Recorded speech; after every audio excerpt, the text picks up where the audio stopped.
লড়াই করে অন্যকে জানা করিনি, এমনকি কোনো মানুষের পক্ষে কল্পনা করাও সম্ভব হবে না।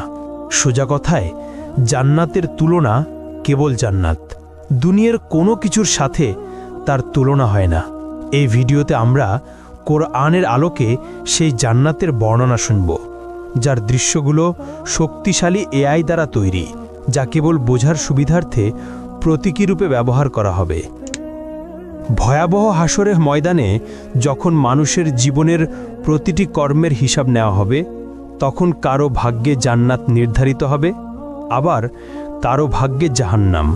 এবার কল্পনা করুন, আল্লাহর রহমতে আপনি সেই সৌভাগ্যবান বান্দাদের একজন যাদের জান্নাত নসিব হয়েছে। আপনি দাঁড়িয়ে আছেন জান্নাতের দরজায়। চিরশান্তির সুন্দর জীবন কয়েক কদম দূরেই আপনার জন্য অপেক্ষা করছে, কিন্তু ভেতরে প্রবেশের আগে আপনাকে সম্পূর্ণভাবে পরিশুদ্ধ হতে হবে। আপনার শরীর থেকে দুনিয়ার সব অবশিষ্ট দূর করতে হবে। তখন আপনাকে বিশেষ এক নদীতে গোসল করানো হবে। সেই নদীর পানি আপনার সব দুর্বলতা ও ত্রুটি দূর করে ফেলবে। আপনার শরীরের সব লোম অদৃশ্য হয়ে যাবে, দাড়ি, গোঁফ, এমনকি শরীরের অন্যান্য পশমও উধাও হয়ে যাবে। ফলে আপনি হবেন ৩৩ বছরের টকবগে সুদর্শন মানুষ। কিন্তু এখনও আপনি পুরোপুরি প্রস্তুত নন, আরও কিছু ধাপ বাকি আছে। অতঃপর আপনার জন্য প্রস্তুত করা বিশেষ এক ঝর্ণা থেকে আপনি পানি পান করবেন। এতে আপনি হবেন সম্পূর্ণ পবিত্র, ভিতর থেকে এবং বাহির থেকে পুরোপুরি জান্নাতের জন্য প্রস্তুত। তারপর আপনি দাঁড়াবেন সেই ফেরেশতার সামনে, যার দায়িত্ব হলো আপনার জন্য দরজা খুলে যাওয়া। তার নাম হলো রিদওয়ান। যাই হোক, জান্নাতের দরজার কথা বলতে গেলে জান্নাতের মোট ৮টি দরজা রয়েছে। প্রতিটি দরজা দিয়ে মানুষ জান্নাতে প্রবেশ করবে ভিন্ন ভিন্ন আমলের ভিত্তিতে। আপনি কোন দরজাতে প্রবেশ করবেন তা নির্ভর করবে আপনার আমল ও এই দুনিয়ায় তুমি কেমন জীবন কাটালে তার উপর। জান্নাতের প্রতিটি দরজার আলাদা আলাদা নাম রয়েছে, তবে সবগুলোর উপরে একই বাক্য লেখা, লা ইলাহা ইল্লাল্লাহু মুহাম্মাদুর রাসূলুল্লাহ। যারা দুনিয়াতে নিয়মিত নামাজ আদায় করেছে তারা প্রবেশ করবে সালাত নামক দরজা দিয়ে। আর দ্বিতীয় দরজা রাইয়ান, যারা রোজা রেখেছে এই দরজা তাদের জন্য। তৃতীয় দরজা হলো সাদাকা দরজা, যারা সবসময় অল্প হলেও দান করেছে এই দরজা তাদের জন্য। চতুর্থ দরজা হলো জিহাদ দরজা, যারা আল্লাহর পথে সংগ্রাম করেছে তাদের জন্য এই দরজা। পঞ্চম দরজা হলো হজ দরজা, যারা মক্কায় গিয়ে হজ আদায় করেছে তাদের জন্য। ষষ্ঠ দরজা হলো কাজিমুল গাইজ দরজা, যারা সবচেয়ে কঠিন মুহূর্তেও নিজেদের রাগ নিয়ন্ত্রণ করেছে এই দরজা কেবল তাদের জন্য। সপ্তম দরজা হলো আমান দরজা, যারা হিসাব নিকাশ ছাড়াই জান্নাতে প্রবেশ করবে এই দরজা তাদের জন্য। আর অষ্টম দরজা হলো জিকির দরজা, যাদের হৃদয় সর্বদা আল্লাহকে স্মরণ করেছে এই দরজা তাদের জন্য। যখন জান্নাতীরা দাঁড়িয়ে থাকবে তাদের নিজ নিজ দরজার সামনে, তখন জান্নাতের দরজা খুলতে শুরু করবে। তখন আপনি অনুভব করবেন এক মৃদু উষ্ণ বাতাস আপনার মুখে লাগছে। এমন বাতাস আপনি কখনো অনুভব করেননি। তারপর সেই সুবাস এমন যে আপনার আত্মাকে ছুঁয়ে যায়, এত সুন্দর, এত অনন্য যে প্রায় আপনি মূর্ছা যাবেন। দুনিয়ার সবচেয়ে উৎকৃষ্ট সুগন্ধিও তার সাথে তুলনা করা যায় না। সব ব্যথা, অনুশোচনা আর দুঃখ আপনার ভেতর থেকে মুছে ফেলা হবে। বাকি থাকবে কেবল সুন্দরতম অনুভূতি, যাতে আপনি জান্নাতের নিয়ামত পূর্ণভাবে উপভোগ করতে পারেন। অবশেষে আপনি প্রবেশ করলেন জান্নাতে। আহ, কি শান্তি! আপনার জন্য সেখানে আছে জীবন, যার কখনো শেষ হবে না। আপনার জন্য আছে স্বাস্থ্য, ফলে আর কখনো অসুস্থ হবেন না। আপনার জন্য আছে যৌবন, ফলে আর কখনো বুড়ো হবেন না। আপনার জন্য আছে সুখ, ফলে আর কখনো দুঃখ পাবেন না। আপনি জান্নাতে প্রবেশ করতেই ফেরেশতারা আপনাকে স্বাগত জানাবে আর বলবে, আল্লাহর পক্ষ থেকে তোমার উপর শান্তি বর্ষিত হোক, স্বাগতম, এখানে চিরকাল থাকো। প্রথমে আপনাকে দেওয়া হবে প্রাসাদ, বাগান ও পুকুর সহ। তারপর আপনার হৃদয় যা চায় তাই আপনাকে দেওয়া হবে, একটিও বাদ যাবে না। হ্যাঁ বন্ধু, এটাই জান্নাত, এমন এক জায়গা যেখানে নেই কোনো দুঃখ, নেই কোনো ভয়, নেই বার্ধক্য, নেই ব্যথা। এমন এক জায়গা যেখানে রয়েছে সব সৌন্দর্য যা আপনি জানেন এবং জানেন না। আপনি বসবাস করবেন এমন ঘরে যা তৈরি হয়েছে সোনা ও রূপার ইট দিয়ে। মরক্কা হিসেবে ব্যবহার হয়েছে মিশক, কঙ্কর হলো মুক্তা ও রুবি এবং মাটি হলো জাফরানের। আপনি ফিরে এসেছেন সেই জায়গায় যেখানে আপনার সৃষ্টি হয়েছিল প্রথমবার। অতঃপর ফেরেশতারা আপনার সাথে কথা বলবে। তারা জিজ্ঞেস করবে, সবে তুমি জান্নাতে প্রবেশ করেছ, এখন বলো তুমি কি চাও। উত্তরে আপনি বলবেন, আমি ইতোমধ্যেই আমার রবের অসংখ্য নিয়ামত ও উপহার দেখেছি, আমাকে আরেকটু সামনে যেতে দাও এবং আরও উপভোগ করতে দাও। তখন ফেরেশতারা উত্তর দিবে, এগুলো তো কেবল সূচনা, তুমি এখনো কিছুই দেখনি, এর চেয়েও মহান নেয়ামত তোমার জন্য অপেক্ষা করছে। অতঃপর আপনি এগিয়ে চললেন। আপনার সামনে উদিত হলো এক প্রাসাদ যা পুরোপুরি খাঁটি সোনার তৈরি। এর বারান্দাগুলো মুক্তার মতো ঝলমল করছে। আপনি যতই কাছে যান, কিছু দাসদাসী উপস্থিত হয়। তাদের রূপ যেন ছড়িয়ে থাকা মুক্তার মতো। তারা হাতে ধরে আছে রূপার থালা ও সোনার পাত্র। তারা সালামের মাধ্যমে আপনাকে অভ্যর্থনা জানায়। আপনিও সালামের জবাব দিলেন। আপনি সিদ্ধান্ত নিলেন এখানেই থেকে যেতে, কিন্তু ফেরেশতারা বলল, এর চেয়েও মহান নেয়ামত সামনে আছে, চলতে থাকো।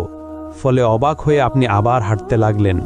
এবার আপনি দেখলেন আরেকটি প্রাসাদ যা লালচে রুবি দিয়ে গড়া, এত পরিষ্কার আর উজ্জ্বল যে বাহির থেকে ভিতরের অংশ দেখা যায়। তারপর আপনি তার ভেতরে প্রবেশ করলেন। ভেতরে আছে ৭০,০০০ কক্ষ, অপূর্ব সৌন্দর্য ভরা, যাতে আপনার আত্মা ও দেহ আনন্দে আপ্লুত হয়ে উঠল। প্রতিটি কক্ষে সাজানো আছে খাবারের থালা, ফল, মাংস, পানীয়, সবই আপনার রবের পক্ষ থেকে অসাধারণভাবে প্রস্তুত। তখন আপনি একটি ফলে কামড় দিলেন, তা আপনাকে মনে করিয়ে দেয় আপনার জীবনের প্রিয় সব স্বাদ। তবুও স্বাদটি একেবারেই নতুন, এর আগে কখনো অনুভব করেননি। আপনি এক চুমুক পানীয় পান করলেন, ফলে আপনার হৃদয় ভরে ওঠে অবর্ণনীয় সুখে। হঠাৎ একটি দরজা খুলে গেল। ভেতরে প্রবেশ করল আপনার প্রিয়জনেরা, আপনার মা, বাবা, প্রিয়তমা স্ত্রী আর সন্তানেরা। আর কি চাই! আনন্দে আপনার নিঃশ্বাস আটকে যাওয়ার মতো অবস্থা। যেসব মুমিনদের সাথে আপনি পৃথিবীতে চলাফেরা করতেন, তারাও এখন আপনার পাশে। তাদের দেহ ঝলমল করছে আর মুখে সুন্দর হাসি। চতুর্দিকে প্রাসাদ, বৃক্ষ, নদী আর নিয়ামত, সবকিছু কেবল আপনার জন্যই সাজানো। এক সীমাহীন জগৎ যার কোনো সীমানা নেই। অতঃপর ফেরেশতারা আপনাকে পোশাক পরাবে, জান্নাতের জন্য বানানো বিশেষ পোশাক, সবুজ রঙের, সিল্কের মতো হালকা কিন্তু সমৃদ্ধ কারুকার্যময় ব্রোকেডের মতো ভারী।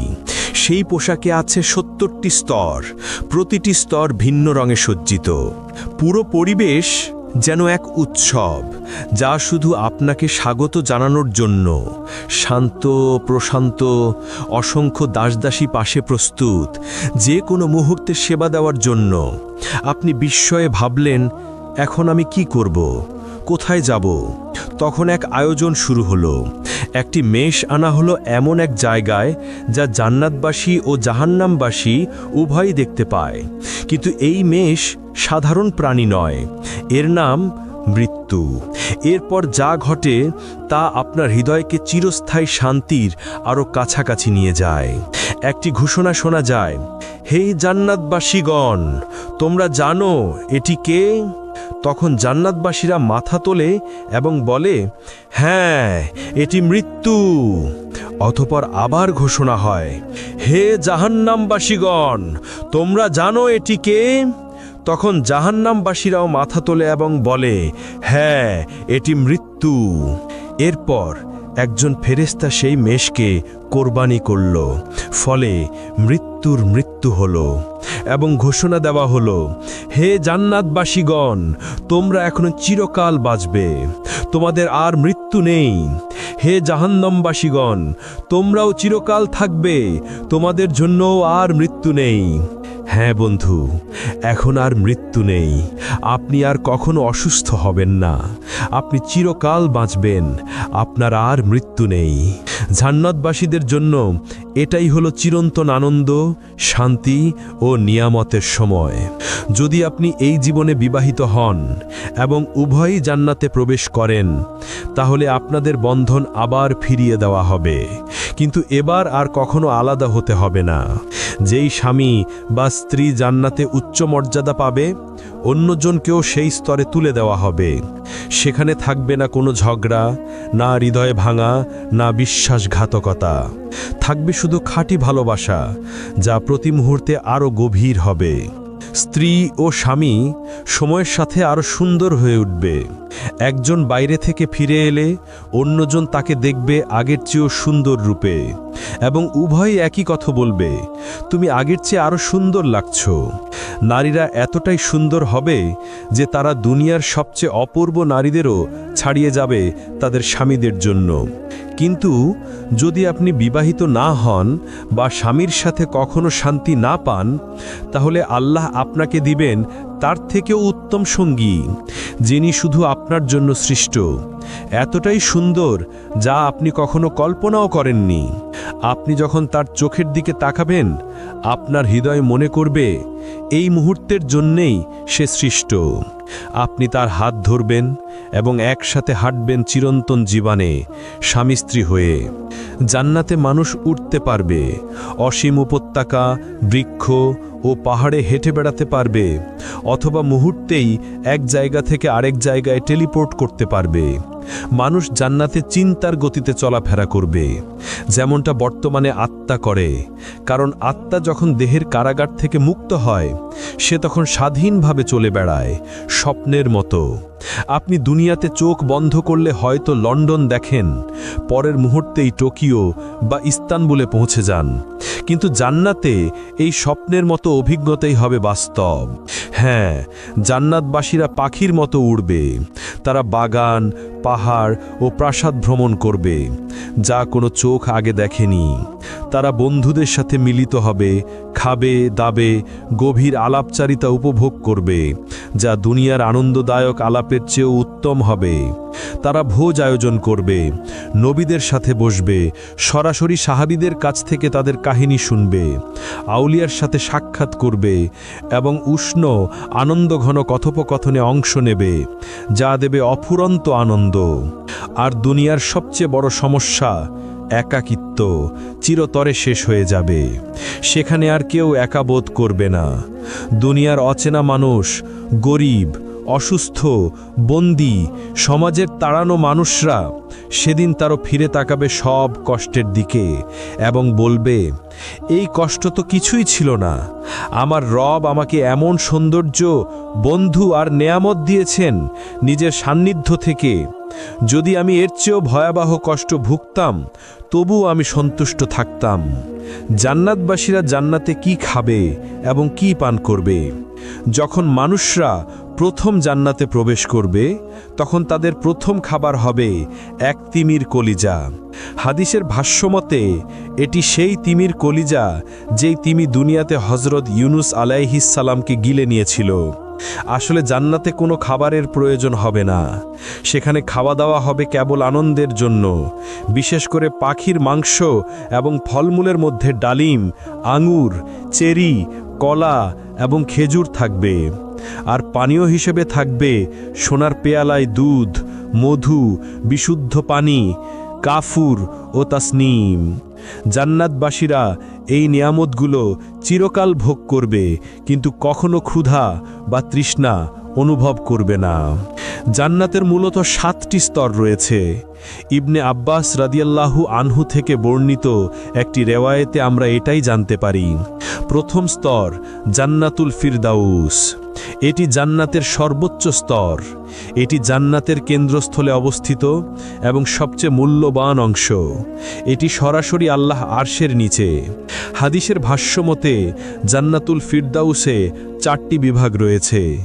2টি বিভাগে সব কিছু সোনার তৈরি আর 2টি বিভাগে সব কিছু রূপার তৈরি। কে কে এই ফিরদাউসে প্রবেশ করবে? যারা নামাজে বিনয় প্রদর্শন করে, যারা নিরর্থক ও অযথা কাজ থেকে বিরত থাকে, যারা যাকাত দেয়, যারা নিজেদের পবিত্রতা রক্ষা করে, যারা আমানত ও ওয়াদা পূর্ণ করে, যারা নিয়মিত নামাজ আদায় করে অবহেলা ছাড়া, তারাই পাবে এই জান্নাতুল ফিরদাউস। আর দ্বিতীয় স্তর হল জান্নাতে আদান।